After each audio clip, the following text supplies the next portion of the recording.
नमस्कार, मैं सबा खान। आप देख रहे हैं हेडलाइंस। बुंदेलखंड होली के त्योहार के बारे में डॉक्टर संदीप ने छात्र छात्राओं को विस्तार से दी जानकारी। भैया, होली का त्योहार आ गया है और पूरा देश होली का त्योहार मनाता है। कहते हैं कि बुंदेलखंड की झांसी से होली की शुभारंभ। क्या कहें? बिल्कुल सही बात है। और सबसे पहले हम सारे बुंदेलखंड वासी, हमारे झांसी वासी और देशवासियों को होली की हार्दिक अनंत शुभकामनाएं देते हैं। और सत्य यही है कि हमारा बुंदेलखंड चूंकि ऐतिहासिक धरोहर है, यहाँ पे अनेक वीरों ने जन्म लिया है और उन वीरों से जुड़ी हुई कई गाथाएं ऐसी हैं जिन्हें आम पब्लिक, आम जनमानस नहीं जानता। उसी में से एक होली भी है। वास्तविकता में होली की शुरुआत जो है वो झांसी से 70 किलोमीटर दूर हमारे झांसी जिले का एक एरच जगह है, एरच, जहाँ होली का त्योहार जो आता है अपना, तो पूरा देश रंग गुलाल की मस्ती में सरोकार हो जाता है।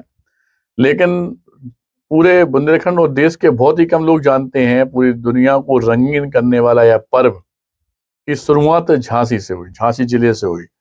उत्तर प्रदेश के बुंदेलखंड क्षेत्र में इस जिले का एरच कस्बा त्रेता युग में इस बात का गवाह रहा है कि हिरण्यकश्यप जो राजा था उसकी हैवानियत का और भक्त प्रहलाद की भक्ति का, होलिका के दहन और नरसिंह भगवान के अवतार का, होली यानी रंगों के पर्व का प्रारंभ होलिका दहन से ही माना जाता है। शास्त्रों और पुराणों के मुताबिक वर्तमान में झांसी जिले का एरच कस्बा त्रेता युग के एरिकक्ष के नाम से प्रसिद्ध था। यह एरिकक्ष दैत्यराज हिरण्यकश्यप की राजधानी थी।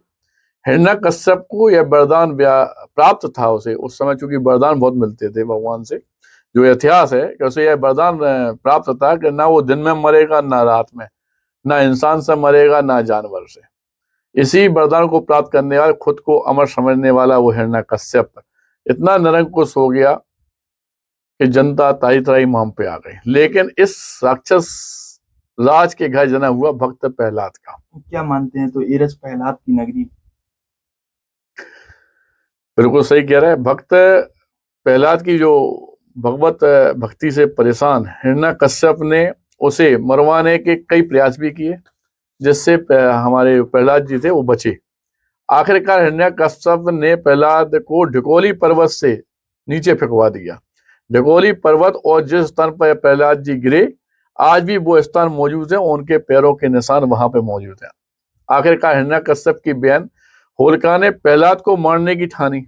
होलिका के पास भी एक ऐसी चुनरी थी जिसे पहनने पर वह आग में जब बैठती थी तो उसको आग उसका कुछ नहीं बिगाड़ सकती थी। लेकिन भगवान की माया, भगवान विष्णु जिन्हें प्रहलाद जी मानते थे, उनकी कृपा और आशीर्वाद से जिस समय वो प्रहलाद को लेके गोदी में लेके होलिका दहन के लिए बैठी, उस समय ऐसी हवा चली कि वो चुन्नी उड़ के प्रहलाद के ऊपर आ गई और उसमें होलिका का दहन हो गया।